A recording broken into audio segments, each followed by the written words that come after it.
Hello, everybody. So last week I spoke on a message titled Whose Faith?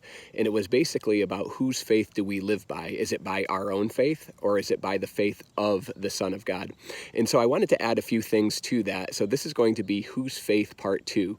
And one of the verses that often comes up is, if we had faith the size of a mustard seed, we'd be able to move mountains. And this is always brought up in terms of basically having faith in our faith. And the thing that's interesting about this, if you look at the context of why Jesus is basically answering this to his disciples, they're asking why they couldn't do something. And Jesus basically says, if you had the tiniest little bit of faith, you could move mountains. Now, if I'm being honest with myself, I've never moved mountains. And what Jesus is actually saying to his disciples is, you don't have any faith. You don't have the faith that, if you had the tiniest little bit of faith, you could even move mountains. But, since you don't have any faith, you can't even cast out this demon or whatever it was. And so that's really what Jesus is talking about. Again, he's taking their eyes off of their own faith.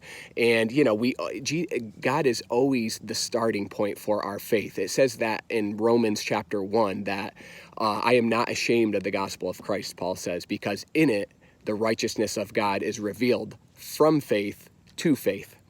And so his faith is always our starting point. And his faith, when we live by his faith, we can rest in our own faith rest, because the just shall live by his faith, it says. And so this is what it actually means to pray in his name. I used to always think that to pray in the name of Jesus means that it's almost like a little incantation or spell that you add to the end of your prayer to, give it more of a magical effect or whatever. But what it actually means to pray in his name, again, it's to pray by his faith. It's to pray by his communion with God, to pray, to enter in through him and pray through him by his authority and all these great things.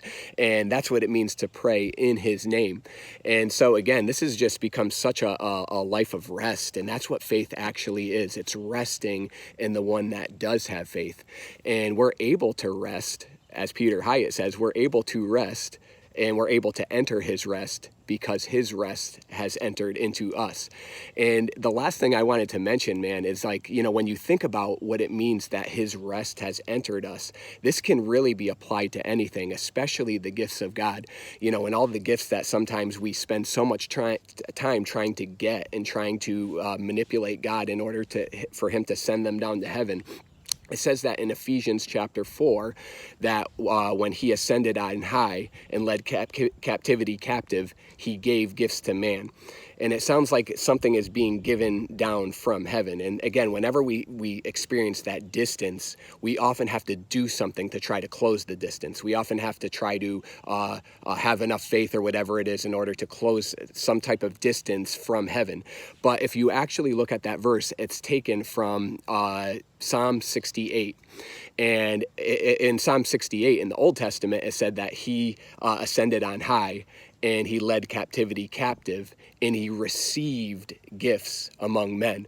So the gifts of God, the faith of God, again, it's received by virtue of the incarnation. Jesus stepped into our humanity and he received gifts into man.